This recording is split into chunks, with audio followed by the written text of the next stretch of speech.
dama ci doon artu mooy démb rek maa ngi wax ci Grande Gueule dama doon wax naan ni ñu maye sëñ Bara Mbacké Dolly liberté provisoire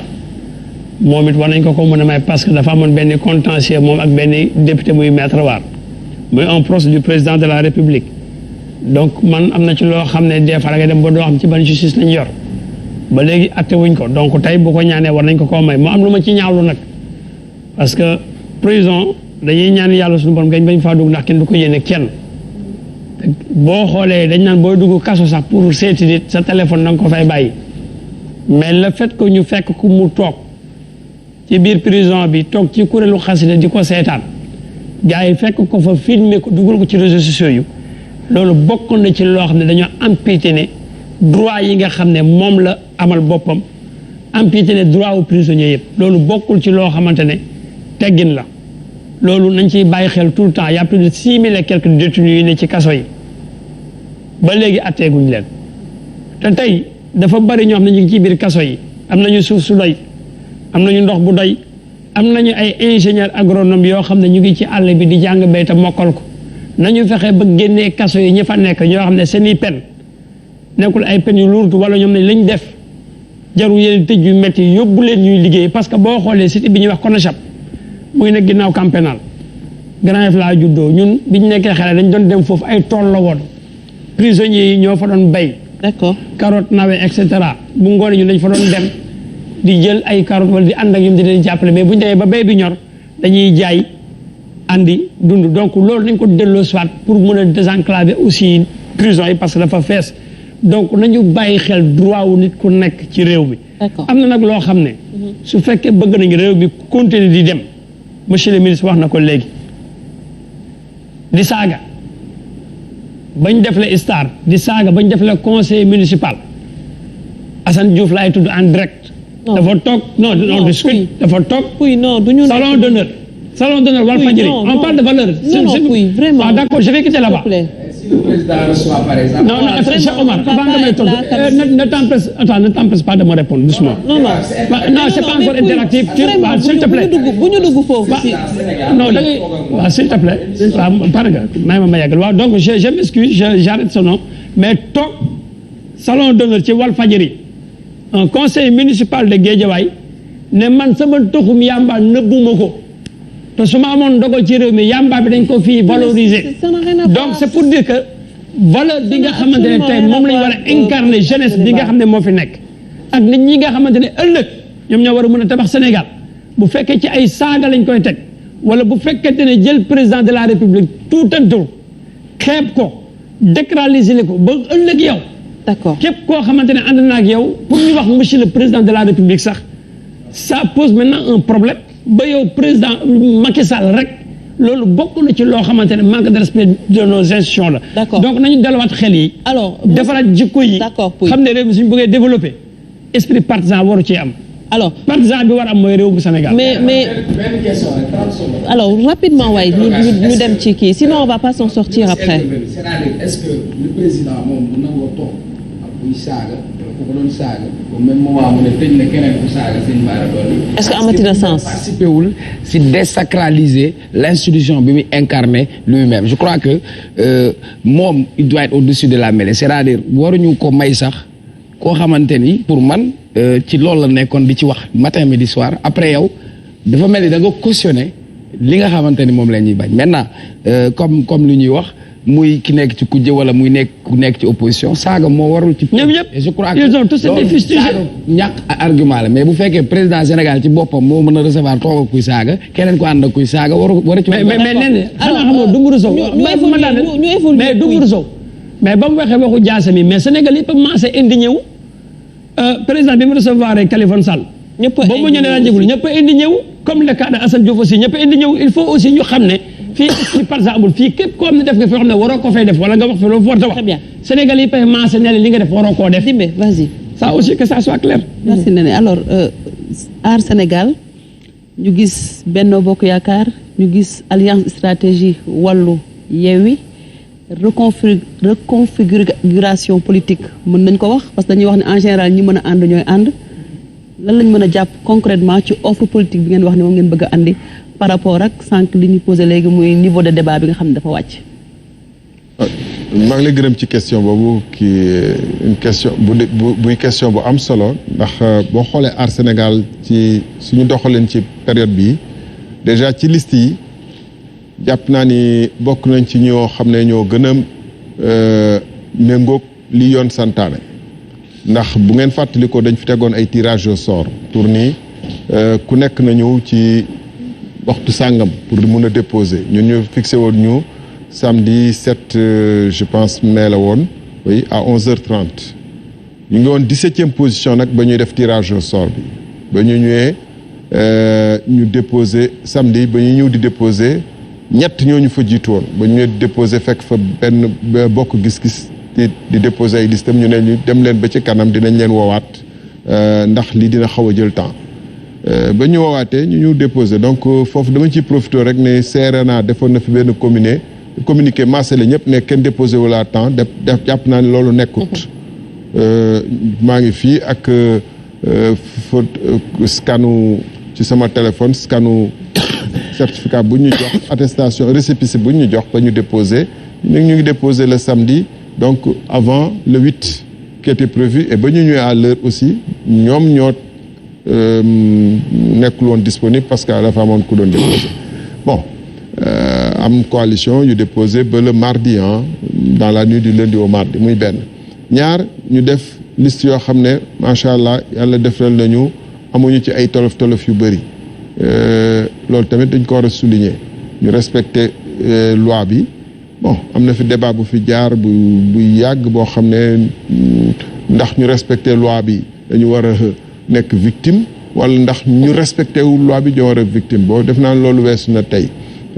l'histoire a tranché mais baax nañu xam ne tamit ci débat boobu ba mu amee loolu lépp ci ay matadi Sénégal la bu ñu waxee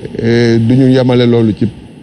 benn fànn rek dañoo foofu am na ñoo xam ne ay société civile ay intellectuels yu bëri yu jóg ni nañu faxas loi bi teg ko fële parce que dafa nar a tegu ci ndodd ñenn ñi loolu tamit ñun ba ñu waxee ne loolu jaaduwul dañu ni affaire opposant dans l'opposition la alors que li ñu wax dafa leer ñu dëppoowul ak loi bi wax nañu xool nu ñu def mais loi bi moom dañ ko war a appliquer avancé bon tey jii nii yàlla dogal na ñu ngi ci début campagne électorale bi li ci des bëreetul. mais président yaa ngi naan dogguma la sax mais yaa ngi naan loolu weesu na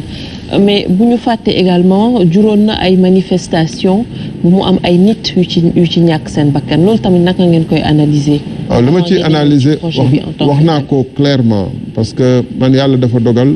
comme je dis sama xalaat sama opinion dama koy wax ku ci d'accord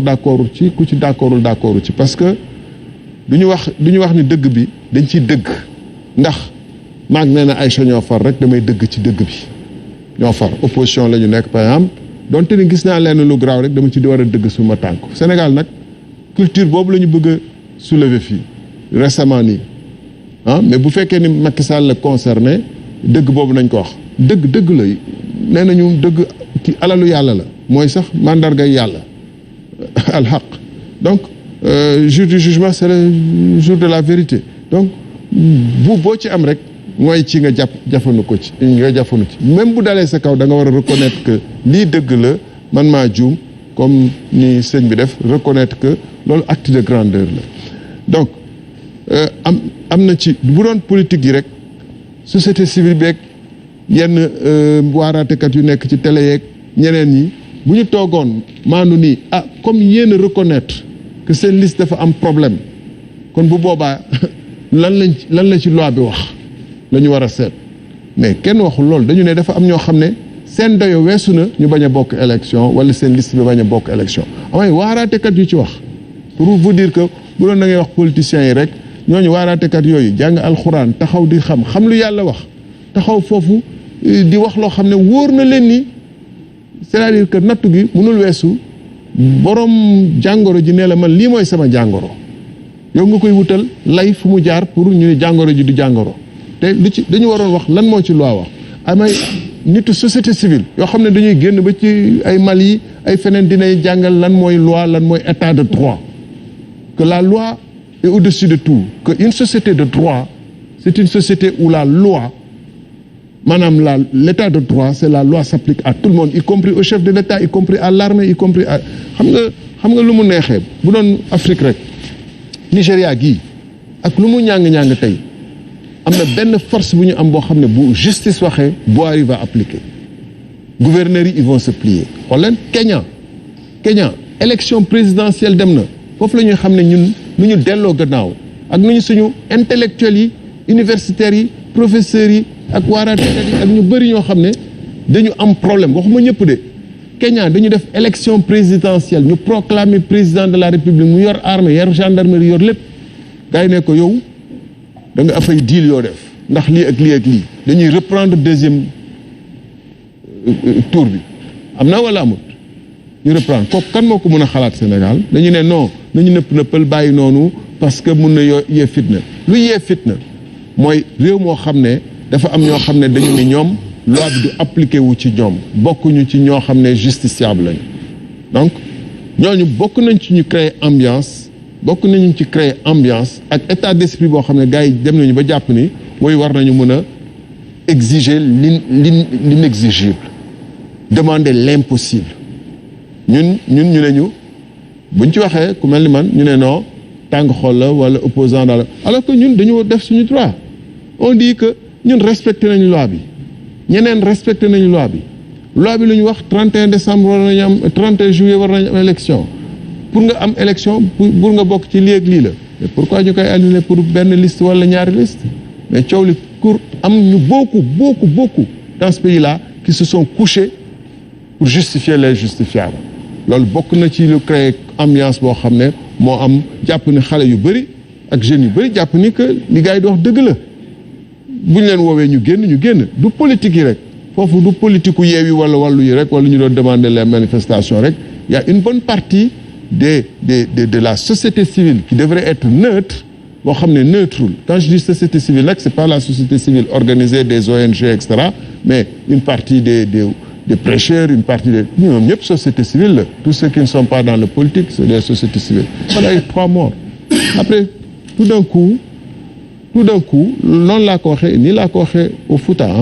on a tronqué ce que j'ai dit et tout d'un coup gars yi dellu si nii way bon on revient à la case de départ on fait comme si de rien n'était mais on peut pas faire comme si de rien n'était il y a 3 personnes mortes la vie humaine est sacrée il y a 3 personnes mortes comment on fait pour que ces gens-là reviennent à la vie comme ça banalement bon lu ñu jàppoon non tabaski ñëw non tabaski dina weesu fekkoon ne dëgg la dañu war a continuer même après tabaski dina weesu tabaski c'est après demain les élections c'est 31 juin il y a encore 2 semaines. Est-ce que c'est pas pour apaiser la tension? Mais il devrait pas y avoir de la tension dans un état de droit organisé dans un état boo xam ne tout le monde joue son rôle dañu waroon wax conseil constitutionnel ñaari liste yëpp la waroon invalider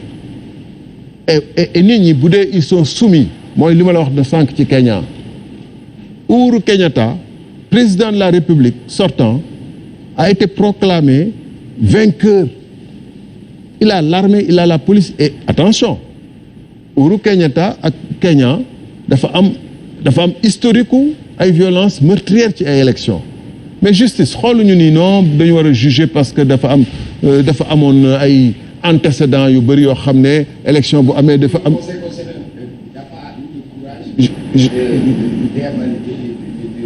Parce que déjà il y a beaucoup de gens qui disaient qu'il faut que le Conseil constitutionnel qu'on demande à ce que le Conseil constitutionnel prenne compte du potentiel de violence dama ni Kenya histoire rayante ak ay kii ci ay élection dafa yàgg entre Raila Odinga Uhuru Kenyatta avant Uhuru Kenyatta mooy ki dee récemment ki génn àddina récemment moom ak Uhuru Kenyatta mais ay centaines de morts te c'est dafa polarisation ethnique bu gën a graaw mais justement lan moo leen ci mën a génne foofu justice ak état de droit ay juges juste ak état de droit moo tax Uhuru Kenyatta ba ñun proclamer résultat ne gagné na mais dañ ko ne saa waay gagné woo amaat na fii Malawi Malawi am na beneen réew Afrique bu mu amoon boo xam ne gars yi dañ leen ne non élection yi da ngeen truqué vous avez utilisé les ressources de l'État vous avez fait ceci donc dañu mais pourquoi yeneen réew africains yi mun ci am ñun mais ñu kon jàpp. si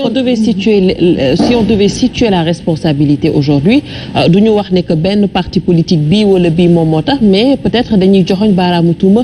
justice alors du Sénégal. mais justice am na ci part de responsabilité parce que wax dëgg yàlla man li ñu xam ñëpp xam ko mooy article 149 code dafa ne 154 je pense dafa ni liste nationale bi dafa war a am 50 titulaires waxul waxul ne liste titulaire dafa war a am 50 suppléants waxul ne liste titulaire yi nangam la liste dañu ne liste suppléants yi titulaires yi nombre titulaires yi c'est déterminé par ça liste nationale day am après mu am 50 suppléants loolu dafa leer conseil constitutionnaliste yëpp yu kii yëpp d'accord nañu y compris Ibrahima Fall wax na ko récemment et d'ailleurs jurisprudence bu ñuy évoqué de Fandène c'est très clair hein parce que dañ ko jugé en 2 actes mais bu ma ci doon ñëw day gudd mais jurisprudence bu ñuy wax dañuy tronquer effectivement foofu fay yi yamale ko ci premier jugement boo nga xam ne dafa dem ba Cour suprême ñu ne waa ji mun na dem ak liste suppléant am mais ba ñu ñëwaatee ba élection yi weesoo te affecté ko ay conseillers moom Saliou Mbaye mu contesté ba Benno Bokk Yaakaar contesté dañu dem cour d'appel moo ne lu Cour suprême àttee teguwul ci yoon mais ñun mënuñu ko firi ñu ne Cour suprême xoolaat leen li ngeen kii mun ngeen xoolaat donc pour dire que bu lépp jaaroon yoon tey jii nii bu doon Sénégal un état de droit et nit ñi xam nañu état de droit nangu nañu benn affaire moo ñu mun a ñun aar sénégalais yëpp muy ki néew doole muy ki am doole muy ki yëpp muy yoon et ñëpp tegu ci yoon et yoon bi maanaam justice benn parti bañ ci dominer wala ŋànk ko mu indépendante bu boobaa bu doon noonu la demee tey jii ni def naa ni nit ñi xam ne bu ñu xasee àtte c'est fini c'est définitif bu boobaa du li fi am du fi doon am ndax je ne comprends pas États-Unis Nixon démissionné avant même d'aller à la Cour suprême je ne comprends pas États-Unis l'homme le plus puissant du monde bu ñu ko jugé woon tey day daanu impeach nañ fi ñaata yoon ay président bu jàlloon day daanu mais pourquoi Sénégal fii ñu ne kii diw il est trop puissant pour que ñu mun teg yoon ci moom parce que moom du ko nangu d'accord donc xam nga ndey dimet may ñu kii bool parce que da lu jàll mais dañu ne parce que ñoom duñ ko nangu mais pourquoi ñu bañ a nangu lu loi ak lu droit exigé ba pare bëgg a diriger réew mi ñu leen di jox ay pouvoir yoo xam ne ci loi ak constitution la sukkandiku. alors donc kon vous ne vous reconnaissez pas dans cette opposition boo xam ni dafay def du forcing après bu marché wulee